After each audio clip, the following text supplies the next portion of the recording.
Hi guys, today is the first KTS session. Me and Vedant will be presenting today's session, and we're going to cover linear regression, logistic regression, and polynomial regression in this session. All right. Before we go into linear regression and all the other types of regression, let's first see what exactly is machine learning, right? You start off before machine learning. We used to have we used to hard code our rules, and we used to train we used to hard code our rules, and there was no logic which our model made on its own. It was hard coding rules like if this happens you do this, if this happens you do that. There was no logical basis. In case of machine learning, what we do is we give our model, say supervised machine learning, we give our model training data and a target value, and we say, okay, you make your own logic, you make your own rules, and we let the machine recognize patterns and make predictions or decisions, right? So yeah, that's machine learning. And there are three flavors of machine learning, which is supervised, unsupervised, and reinforcement. In supervised machine learning, you have labeled data. That means you have features, you have a target.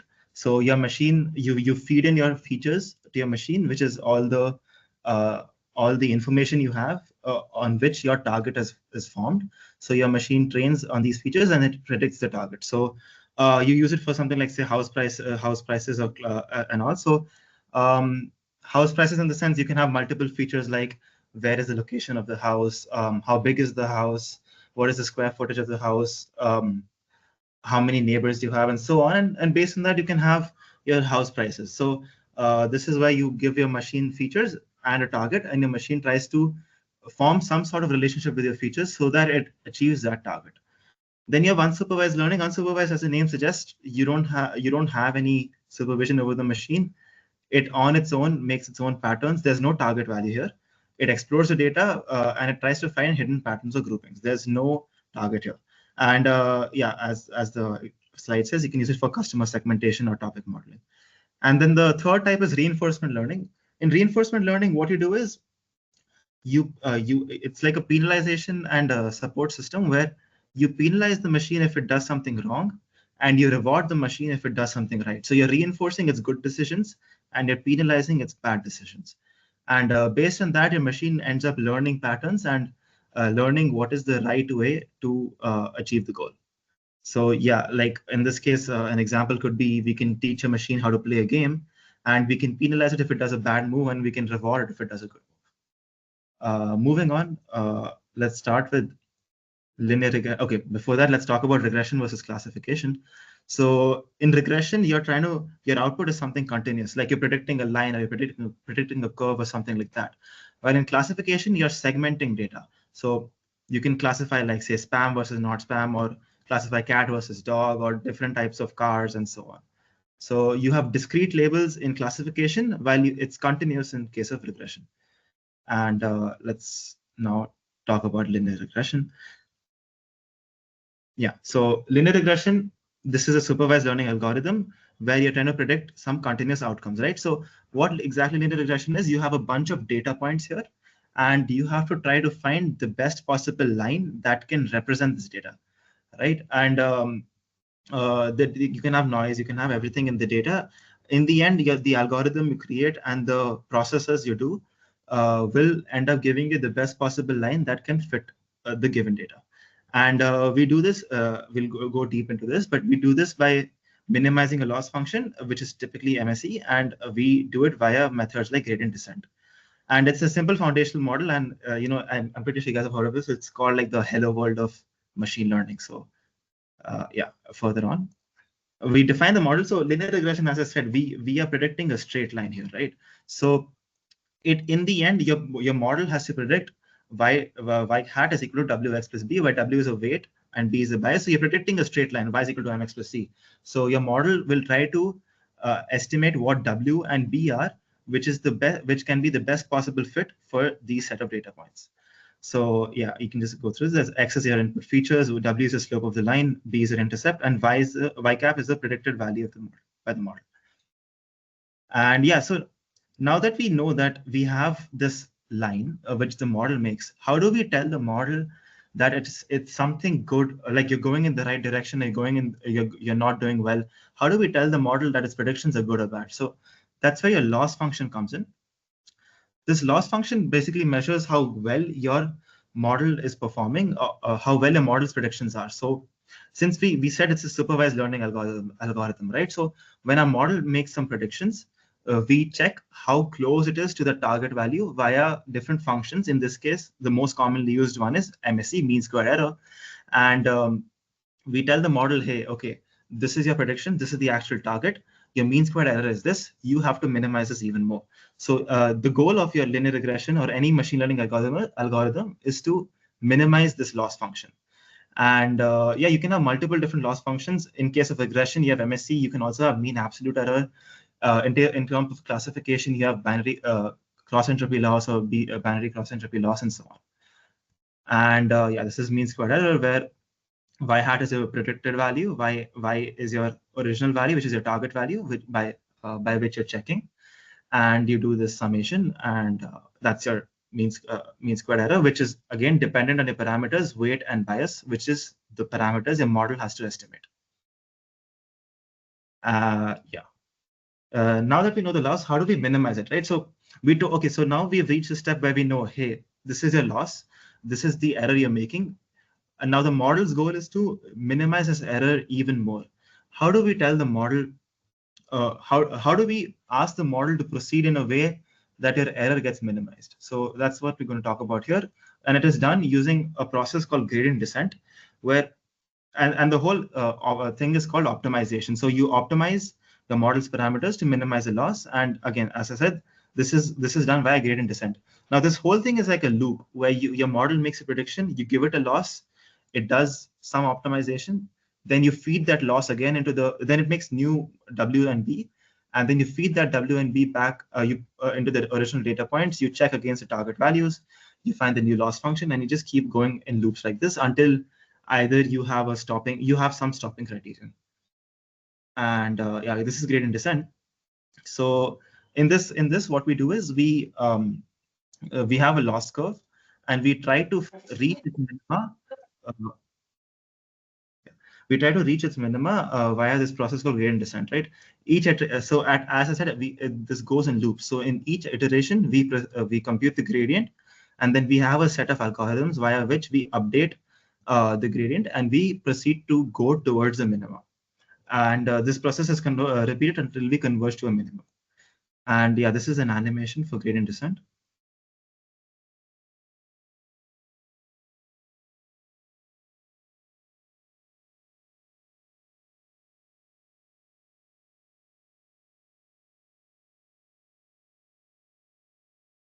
So you can see how at every you're letting it's updating at every step, and it slowly tries to converge to the minima.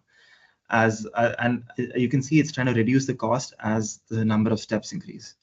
So there will be some weight here, which your W, which would cause the least cost. So that's what gradient descent tries to achieve, and the algorithms for gradient descent are here. You have a cost function, which is this, right? And gradient descent, what you do is you compute the gradient with respect to both your W and your B, your weights and your biases.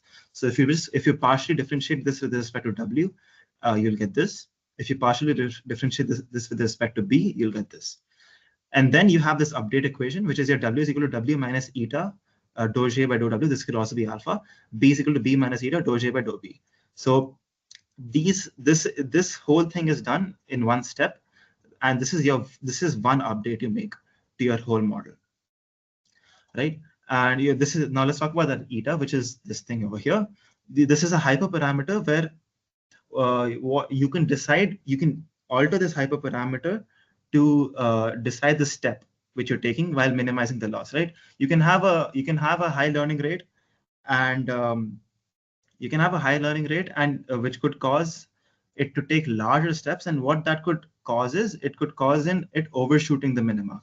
You could also have a low learning rate here, which would cause it to take steps slowly. So there is an optimum learning rate for each task, and based on that you have to, that you can get by a trial and error, or there are some fixed values. It depends on your task.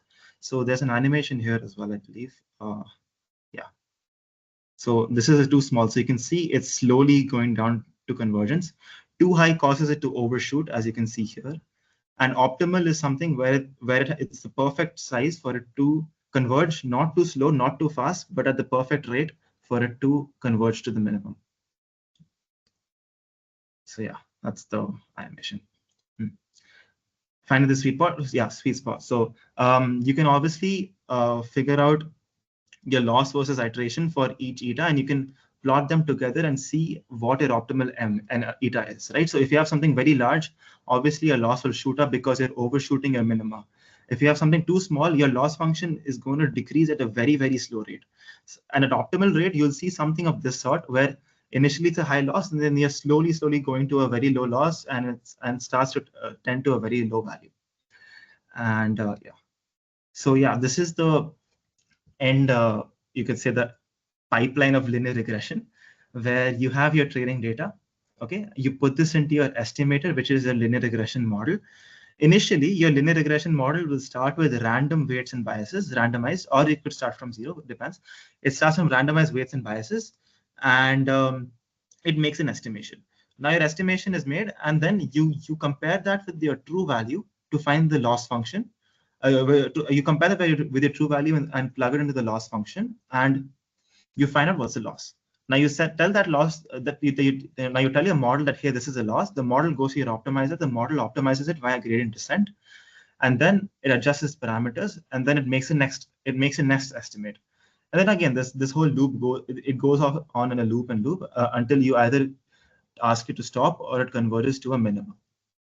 So yeah, and this is a animation of linear regression.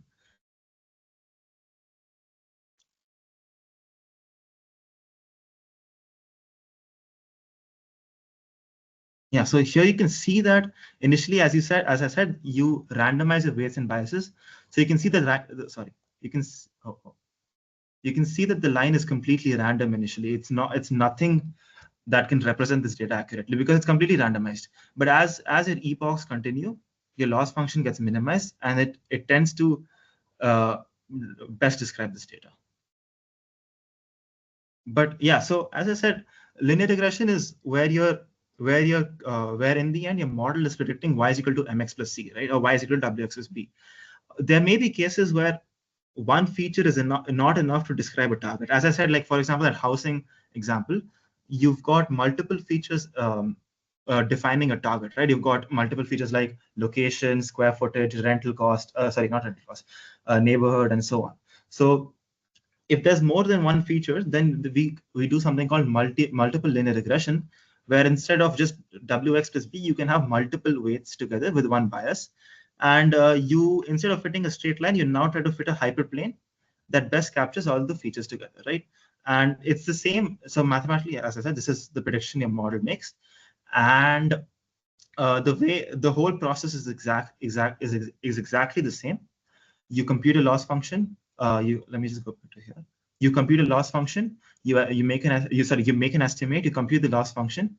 You put it in the optimizer. Now your gradient descent for multiple linear regression is going to be dou j by dou wi, where wi is each weight of your multiple linear regression. So that's the only change in the gradient descent, where you're updating each parameter, each weight. And the whole process otherwise is exactly the same, where you have you put into the estimator, it computes the loss, optimizer, just parameters, it's a loop. All right. And yeah, we'll go to the code implementation now. So yeah.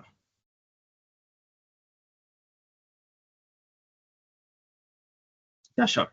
Okay, so in the code implementation, let's first begin by doing linear regression from scratch.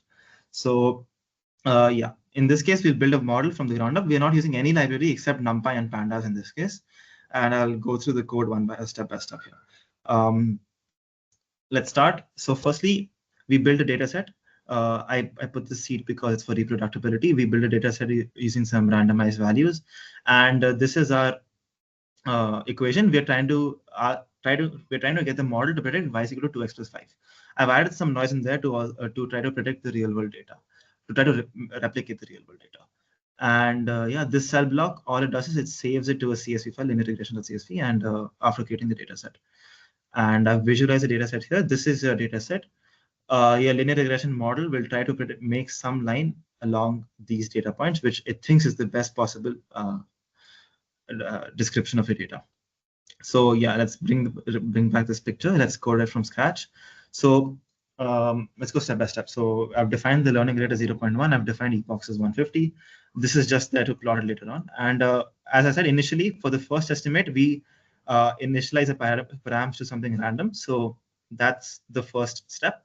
And your estimator will now make an estimate using this WNB, which is here, y pred is equal to W times X plus B. Then it computes the loss, which is found here, which is our MSE loss, np.mean y minus y pred star 2. And history.append is just for the sake of plotting later on. Then we do our optimizer part, which is your gradients. You find dw and you find db, which was shown in the slide. It's the same formula which is shown in the slide. And then you update your parameters here, which is w is equal to w minus learning rate times cw, this parameter update equation.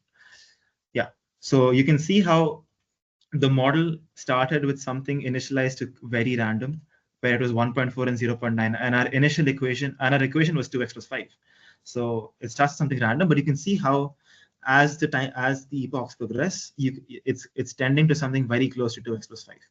So that's the whole pipeline. And yeah, we'll plot the loss as well.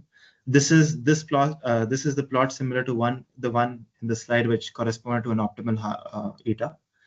And yeah, this is a scatter plot. So yeah, this is your learned line with your original data. Yeah, that's it.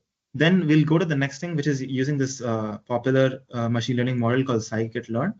It is more powerful than just coding it from scratch, obviously, and can achieve better results. So here I've used the same data set as above, and I've extracted the features, which is the featured, and I've extracted a target. Then instead of writing all of this code, scikit-learn makes it very easy. You just have to import the model and you have to just fit it. So this is the whole training part of your model. Then after that, you make predictions using this model to predict. And you can also see the model has made a better slope and bias prediction compared to us doing it manually. Yeah, and then we visualize it. It's this visualization of the line with respect to the data points. And yeah, then we go to multilinear regression. Here I've used this data set from Kaggle. It's a salary data set. Let me just show it. Yes. So this is a salary data set. It's about professor salaries. You've got multiple different features, and your target is a salary. So your salary depends on features, rank, discipline, years since PhD, years in service, and sex. On these features, we predict the salary. And sorry, yeah. So these are all the modules you import for processing your data as well as making a prediction. I have commented everything as to what each module does. Then you pre-process your data. In this case, we import salary.csv. We extract the features, which is we drop salary column from the original thing, and that's our feature set. And y is your salary, which is your target. Then we define which are the numerical columns and your categorical columns for pre-processing later on. And you can see for pre-processing, categorical columns have done one-hot encoding because obviously our categorical columns like rank and sex, your model can't read English, right? It needs numerical data and discipline, sorry. We need to do some sort of encoding, or we need to make some sort of numerical representation of your data. It can be label encoding as well, but in this case, I've just taken one-hot encoding. And yeah, then you build your pipeline, which is a preprocessor, which is a one-hot encoder and standard scaler for categorical and numerical. Your regressor is a linear regression, and we do train test split so that we can find out our accuracy. And yeah, we can fit our entire pipeline together in this, and then we predict. And in the end, then we can just check our mean squared error and our R2 scored. So yeah, that's linear regression. Okay. Hello, everybody. Today I'll be explaining polynomial regression and logistic regression. So polynomial regression basically just builds on linear regression.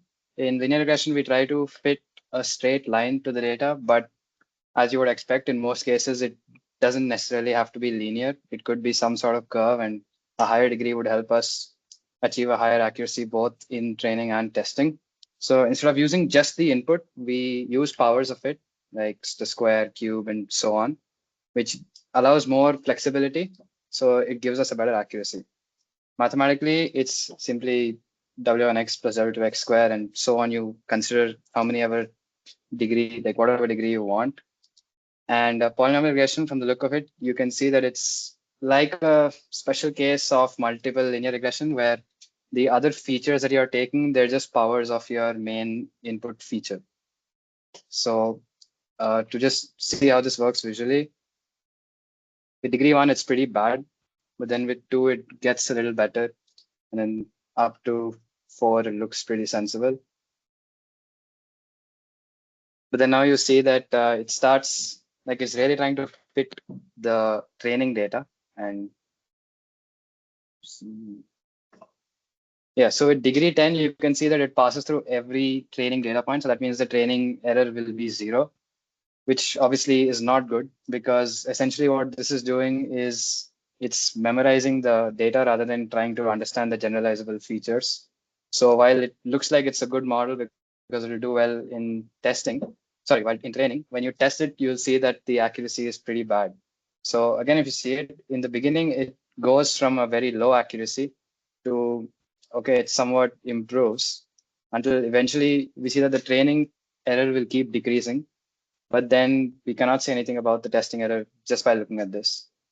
So too much flexibility can be a problem, because while it can model complex patterns, it's also prone to just memorizing the training data.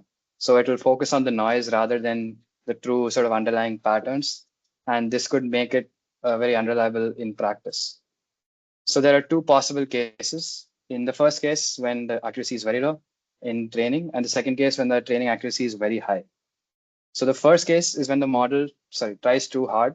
This is called overfitting, where your training accuracy is very low. In this case, you can see it's 0. The accuracy is 100.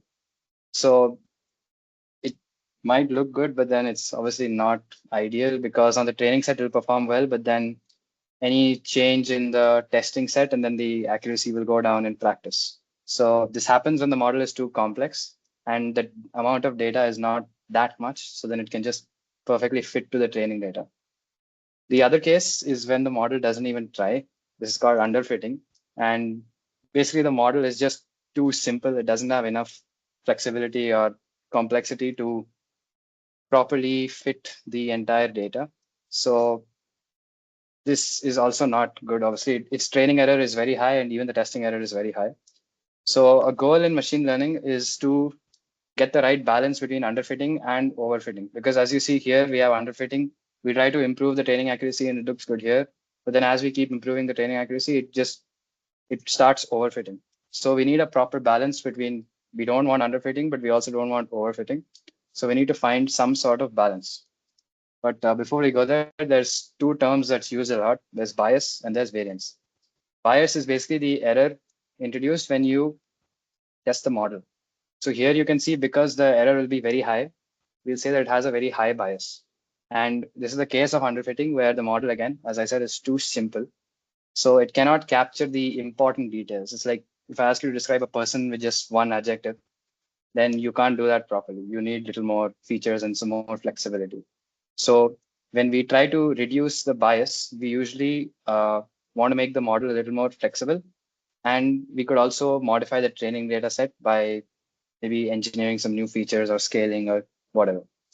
Another term we have is variance. So variance is basically how sensitive the model is to any change in the training data. Here you can see, because the model is trying to fit to the entire training data, any sort of change will drastically change our final thing, because it wants basically 100% accuracy. So high variance models capture noise also, because in practice, we obviously have some noise in our measurements of, whatever, and we're pretty random. So there is a lot of noise, and a high variance model basically means that it will memorize all this noise, and then rather than generalizing, it doesn't. Sorry, is there an issue? No. Yeah, I So think this you can continue. So this is a case of high variance, and high variance basically means overfitting. So high bias is underfitting, and high variance is overfitting. So naturally, we don't want a high variance, and we don't want a high bias either. So there's something called a bias variance trade-off, where high bias leads to underfitting, as I just said, and high variance leads to overfitting. If we try to improve the bias, our variance will tend to become worse. And if we try to improve the variance, the bias tends to become worse. Again, that thing of if we try to go from here to here, while we are preventing underfitting, we might increase the chances of overfitting. And if we go from the right to the left, we're preventing overfitting, but then we're again increasing the chances of underfitting. So there is a trade-off. If you increase one, the other might decrease. So, sorry, the other might, yeah. So we need some sort of balance where we get both a good bias and a good variance. How we do this is we plot the loss with respect to the iterations. So what you would expect is the training error, sorry, not the iterations, this is the model complexity.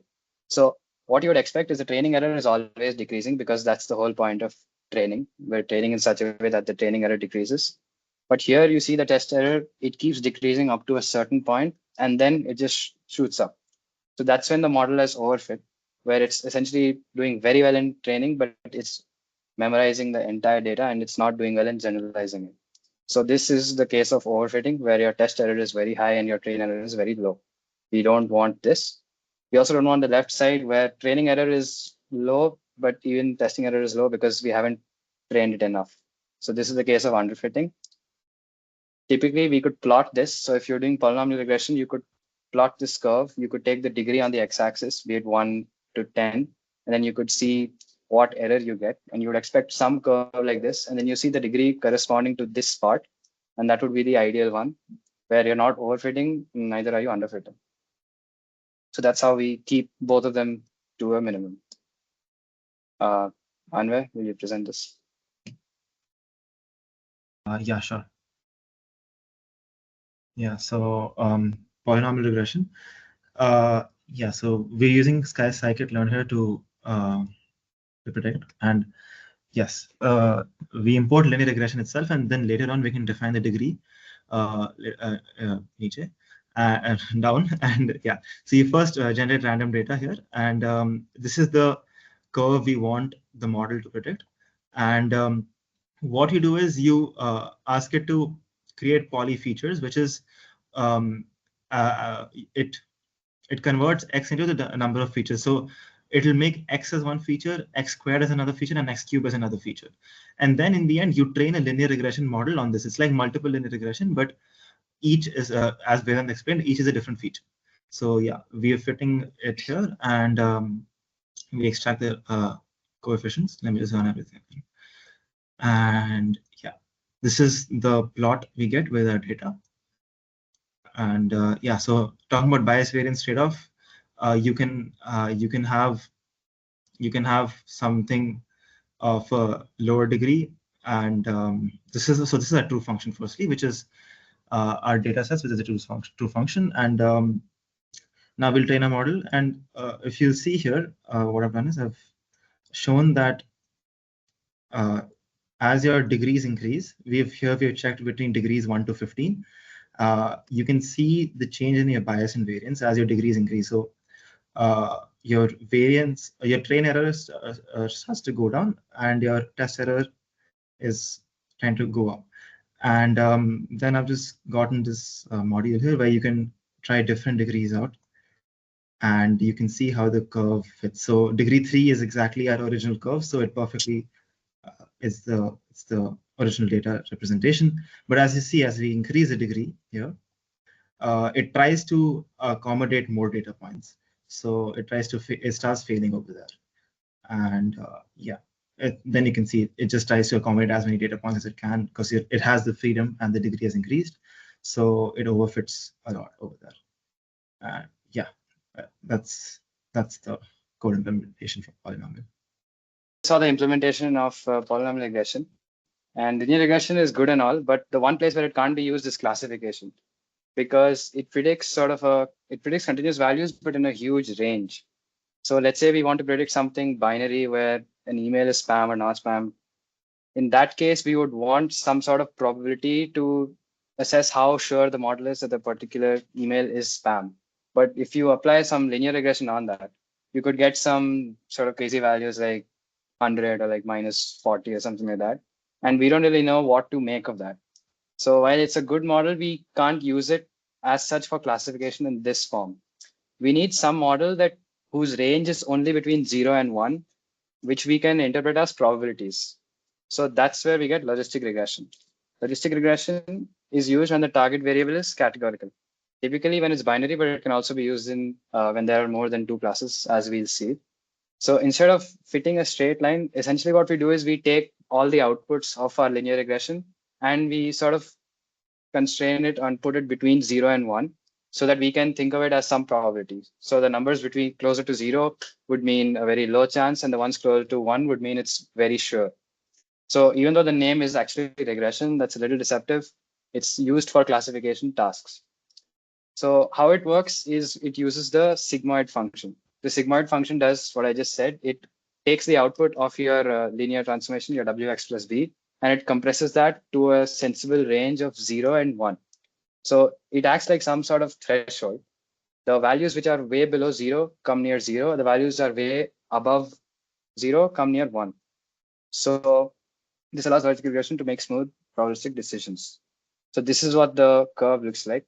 You could think of it as the x-axis being the output of our wx plus b. And we basically want to map this entire set of values to something between 0 and 1 so that we can interpret that as a probability. So that's what this function does. It's basically squishing the whole data into a more sensible range. So to see how it works, let's say this is our output. The function just maps it to that, and we get, whoops. The function just maps it to like this, and we get something like that. So if you see the actual values, anything above 4, it ends up being closer to 1. So the very large numbers, they end up being closer to 1. The very small numbers, like below -4 or -5, they end up being 0. So what error function do we use? We can't use mean square error for this, simply because mean square error is used mostly for regression. It is used for like maybe the price, how far away it is from our actual one. But it wouldn't really make sense to use it in this case because probabilities are just between 0 and 1. So our target is usually just 0 or just 1. And then we want to compare that to the estimate. It also gives us bad gradients because it punishes large confident predictions, even though they're correct. So basically, if you take some sort of numerical value, you get that.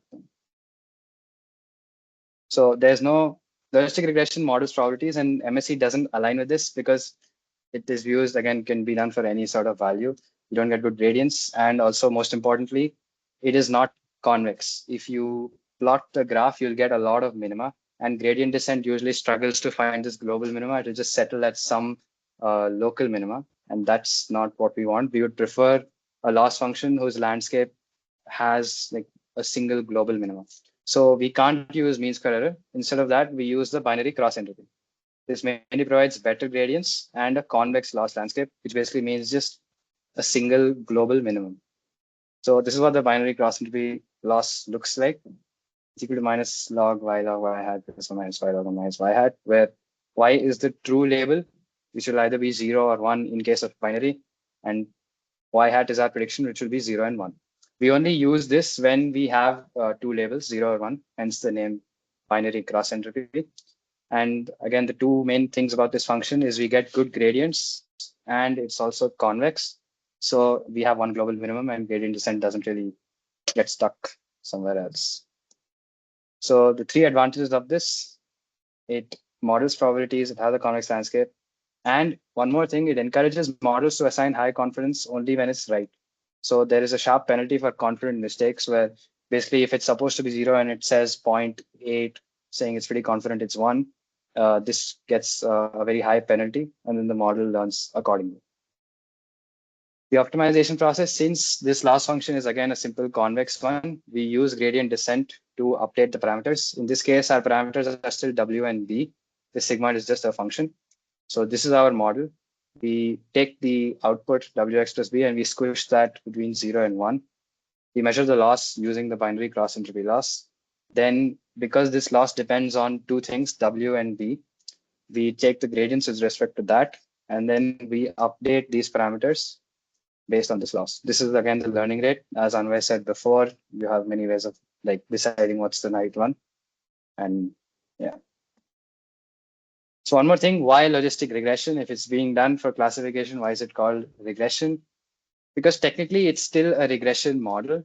The model outputs a continuous set of values between 0 and 1. So that is regression. It's not, the output of the model is not discrete technically, because we're just taking again the whole set of WXSB and then we're squishing that between 0 and 1. We could get any number like 0.93 or 0.12. We're not directly getting a label. The step in which we do the classification, that is we set the threshold, that is done later. So the model doesn't really know about that. So it's just using these probabilities which were obtained by regression. And let's say we want, if it's more than 50% sure, we give it 1. And if it's less than that, we give it 0. So the model doesn't really know this while training. So technically, it's still regression, even though it's performed for classification. So this is binary logistic regression, where there's 2 output classes. If we have more than 2, which is what we see in most real life categories, what do we do? Well, in this case, we perform multi-class regression. So basically what we do here is for every single class, we have one weight and one bias. So we have one WX plus B for every single class. And so let's say we have 3 classes, we get 3 things, and this gives us some sort of output Z1, Z2, and Z3. But we still need to make this as some sort of probability so that we can assign our confidence or maybe classify it according to what we think it is. So to convert these numbers into probability, that is between 0 and 1, we use the softmax. Softmax again gets this between 0 and 1. And more importantly, it makes sure that the sum of these 3 is 1. So what is a softmax function? You basically take the exponent of the particular Z value and you divide it by the sum of the exponents of all the Z values that you get. So you can try this out. It's pretty obvious that if you add these 3 numbers, the numerator and denominator become equal. So then it just adds up to 1. So that's what we use. We change our activation function. Instead of using sigmoid, we use the softmax because we have more than 2 classes. So we need them all to add up to 1. Each class gets its own set of weights, and the model learns to assign averages. Yeah. So the last function we use, we cannot use binary cross entropy because, as the name suggests, it's used only for 2. In this case, we use categorical cross entropy. So in this, the formula is given like this, where k is the number of classes and n is the number of data points. What we do is we take yi, which is what it predicts for the particular thing, and log of y hat, which is the probability that it belongs to that particular ith class. So in this case, k is 3 because you have 3 classes. So this would be y1, y2, and y3, which is the probability assigned to that particular class, which is p1, p2, and p3 respectively. Wait, that's the target. This is what this is y hat, which is p1, p2, and p3. So we add that from 1 to 3, and then if we have 3 classes, and then we take a sum of this over the entire training data, and that's our loss. Again, we use gradient descent to optimize this because it gives us a nice convex one. So that's how we do multi-class linear regression. Anwar? Yeah. Okay. So let's do this from scratch, and we'll code and everything. And after that, we will use the module again. So we're doing a voter database here where we have given ages, and Y is the target, where 0 is cannot vote, 1 is can vote. So I've created this data set, and you can see that we've plotted it here: cannot vote, can vote. And yeah, I think around 18 is where we draw the hard line. So yeah, not really 18, but like in this case, yeah. Okay, and then we define our sigmoid function, which is this, where because we compute that for our logistic regression, so we've defined it here because we're going to use it later on. Then is our training process. As Vedant said, we use binary cross entropy loss. So we initialize weights and biases. This is our training function, where we first make a z is equal to wx plus b, and then we pass this through our sigmoid function, which we've defined here. And then we compute our gradients. These are the same formula which Vedant has shown in his slides. And after that, we update our weights as usual. And this is just to print the epochs. So I ran this for 4,000 epochs. And in the end, it got some weight and bias. But yeah, we'll plot this. So this is the logistic curve that we get. This is the decision boundary here, which in this case we've set as, okay, if your probability is above 0.5, then it is can vote. If it's under 0.5, it is cannot vote. And yeah, that is from scratch. Now let's go use scikit-learn. I've used this data set here. It's a diabetes data set. Yes, this data set, we're using multiple logistic regression here. So it's got multiple factors here, and your outcome is 0 or 1, diabetic or non-diabetic. And yes, we'll use scikit-learn. So I've imported those modules. I've explained them in the other code base. We'll just see the I just put in a data frame here, and yeah. Then this is just to check if there's any null values. And we create a feature and target, which is we drop the outcome value to get our feature table, and the target is your outcome. We do train test split, and then we standard scale it here in this case. And yeah, after that, we initialize our model in the here, and we fit it, and we predict it on our test set.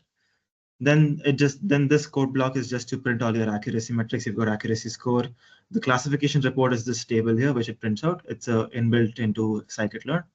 We'll also print out the confusion matrix, which is this here, and the model parameters. Yeah,